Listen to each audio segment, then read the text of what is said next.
सर्वेभ्यो नमो नमः। आज हम आश्रम व्यवस्था देखेंगे। भारतीय संस्कृति के समुज्ज्वल तत्वों में एक सुंदर तत्व आश्रम व्यवस्था है। हिंदू सामाजिक संगठन के अंतर्गत आश्रम व्यवस्था की परिकल्पना से यह स्पष्ट हो जाता है कि मानव जीवन के प्रति भारतीय मनीषियों का दृष्टिकोण अत्यंत व्यापक एवं सर्वांगीण था। ऋषियों ने यह अत्यंत विचार पूर्वक आश्रम व्यवस्था को प्रस्तुत किया था।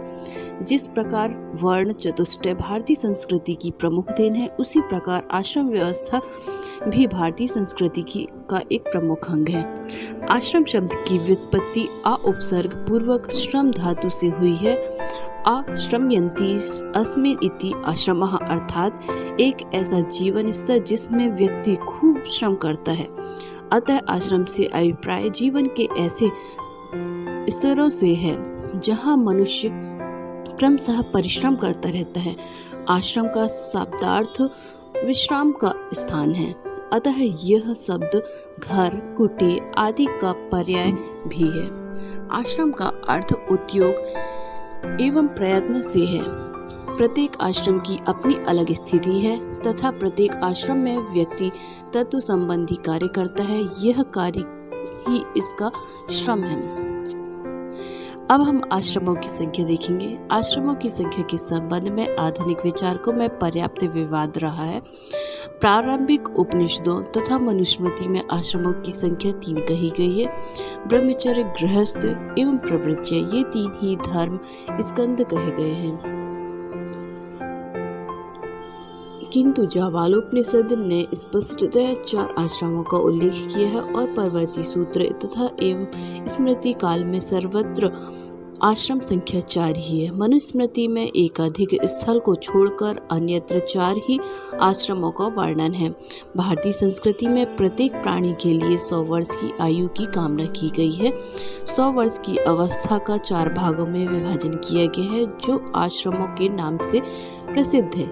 ये 4 आश्रम इस प्रकार हैं, जैसे 1 वर्ष से 25 वर्ष की अवस्था तक ब्रह्मचर्य आश्रम और 25 से 50 वर्ष की अवस्था तक गृहस्थाश्रम, 50 से 75 तक की वर्ष की अवस्था तक वानप्रस्थ आश्रम, 75 से मृत्यु पर्यंत तक संन्यास आश्रम कहलाता है। सामाजिक संगठन एवं सुव्यवस्था के लिए वर्ण व्यवस्था के अंतर्गत जिस प्रकार पूरा समाज विभाजित किया गया था, उसी प्रकार व्यक्तिगत जीवन को समुन्नत करने के लिए जीवन यात्रा के संपूर्ण काल को 4 भागों या आश्रमों में विभाजित किया गया था। अब हम सर्वप्रथम ब्रह्मचर्य आश्रम देखते हैं। मानव जीवन को सफल बना देने वाली आधारशिला ब्रह्मचर्य आश्रम ही है। ब्रह्मचर्य विद्या और शक्ति के उपार्जन का समय है। व्यक्ति का समस्त भौतिक एवं आध्यात्मिक विकास इसी आश्रम में प्रारंभ होता है। मानव जीवन के प्रमुख 3 संस्कार उपनयन, वेदारंभ एवं समावर्तन इसी ब्रह्मचर्य आश्रम से संबद्ध है। माँ के गर्भ से जन्म लेते ही शिशु का प्रथम अवस्था प्रारंभ नहीं हो जाती। उपनयन संस्कार से ब्रह्मचर्य आश्रम प्रारंभ होता है। ब्रह्मचर्य शब्द ब्रह्म उपपद पूर्वक चर धातु से व्युत्पन्न होता है, जिसका सामान्य अर्थ है श्रेष्ठ आचरण करना। ब्रह्मचर्य का तात्पर्य इंद्रिय संयमन और वेदाध्ययन करने के लिए व्रत पालन से है। इस आश्रम का प्रमुख उद्देश्य विद्याध्ययन होता है। बालक का गुरुकुल में निवास करके विद्योपार्जन करके लोक में प्रतिष्ठा प्राप्त करना होता है। अब हम गृहस्थाश्रम देखते हैं। गृहस्थाश्रम का महत्व सर्वाधिक माना गया है, क्योंकि अन्य 3 आश्रम इस पर निर्भर हैं। प्रथम आश्रम में संपूर्ण अध्ययन पूर्वक अपनी शिक्षा समाप्त करके समावर्तन संस्कार से स्नातक बनकर व्यक्ति उपर्युक्त कन्या से विवाह पूर्वक गृहस्थ आश्रम प्रारंभ करता है और गृहस्थ कहलाता है। ज्ञान संपन्न व्यक्ति ही गृहस्थाश्रम के व्यक्तिगत, पारिवारिक तथा सामाजिक उत्तरदायित्वों का सम्यक निर्वाह कर सकता है। व्यक्ति के जीवन का यह वही महत्वपूर्ण भाग है जिस पर व्यक्ति की, परिवार की, समाज की और राष्ट्र की चहुमुखी उन्नति निर्भर होती है। केवल वही एक संस्कार ऐसा है जिसमें व्यक्ति धर्म, अर्थ, काम, मोक्ष इन 3 वर्गों का, इन तीनों का सम्यक यथोचित पूर्व से सेवन कर सकता है। अब हम देखते हैं वानप्रस्थ आश्रम। वानप्रस्थ आश्रम होता है क्या, सर्वप्रथम देखते हैं। यह आश्रम व्यक्ति की आयु का तीसरा भाग है। इस आश्रम में व्यक्ति वन में प्रस्थान करने का विधान होने के कारण इसका नाम वानप्रस्थ पड़ा। वानप्रस्थ शब्द वनप्रस्थ ही है। इसका तात्पर्य यह है कि जो वन में प्रकृति पूर्वक नियमों का पालन करते हुए रहता है वही वानप्रस्थ कहलाता है।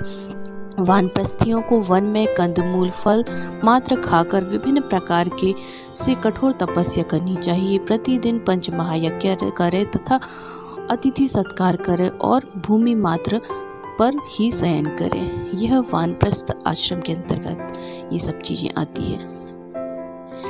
अब हम संन्यास आश्रम देखते हैं। आयु के चतुर्थ भाग में संन्यास आश्रम में जीवन का शेष भाग बिताने का विधान है। संन्यास शब्द का अर्थ त्याग देना होता है। मनुष्य जब सांसारिक भोगों, इच्छाओं और फलों का त्याग कर देता है तो वह सन्यासी हो जाता है। सन्यासी के लिए सभी कर्मों का परित्याग बताया गया है।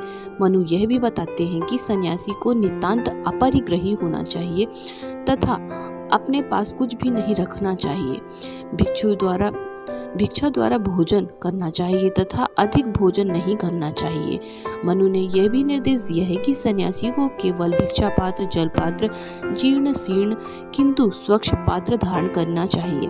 यह भी बताया है कि सन्यासी को ना तो किसी से डरना चाहिए और ना ही किसी को डराना चाहिए। ये हुआ चारों आश्रम की बात। अब हम यह आश्रम क्या है, क्यों किया जाता है, देखते हैं। हिंदू सामाजिक संगठन के अंतर्गत आश्रम व्यवस्था के इस विवेचन से ये स्पष्ट ज्ञात हो जाता है कि यह व्यवस्था अत्यंत उदार एवं वैज्ञानिक सिद्धांतों पर आधारित थी। इस व्यवस्था से एक ओर तो मनुष्य की सांसारिक, आध्यात्मिक, बौद्धिक तथा मानसिक सभी क्षमताओं का पूर्ण विकास होता था और दूसरी ओर उसकी बाह्य एवं आंतरिक इंद्रियों तथा बुद्धि की पूर्ण परितृप्ति भी हो जाती थी। धन्यवाद। ये हुए हमारे चारों आश्रम।